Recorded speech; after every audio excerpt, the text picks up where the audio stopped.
Hello guys, welcome to our channel. నేనైతే మంచి వీడియోతో మీ ముందుకు వచ్చాను.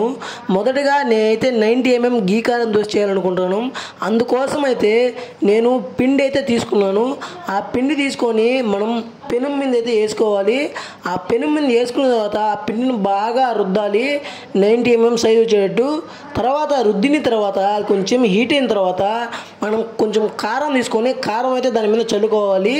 చల్లుకున్న తర్వాత మనం నెయ్యి తీసుకొని నెయ్యి కూడా బాగా చల్లుకోవాలి.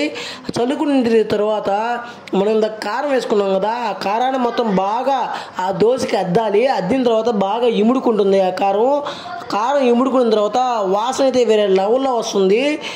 మనమైతే దాన్ని కాసేపు హీట్ అయిన తర్వాత దాన్ని అయితే బాగా ఇరువైపులా అన్ని వైపులా బాగా చూడండి ఆ విధంగా తీయాలి. ఎందుకంటే ఆ విధంగా తీసిన తర్వాత దాన్ని అయితే ముడతేయాలి, పొడుగ్గా వచ్చేటట్టు 90mm అంత పొడుగు వచ్చేటట్టు.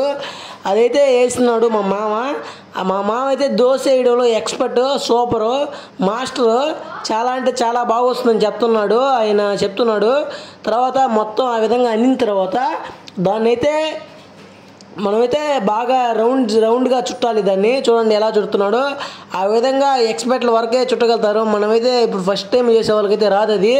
ఆ విధంగా అయిపోయిన తర్వాత దాన్ని అయితే మేము ఒక దాంట్లోకి అయితే తీసుకున్న తర్వాత అది వేరే వాళ్ళకైతే ఇవ్వాలి. మీకు ఈ వీడియో నచ్చినట్లయితే లైక్ చేయండి, షేర్ చేయండి, సబ్స్క్రైబ్ చేయడం మాత్రం మర్చిపోకండి ఫ్రెండ్స్. బాయ్.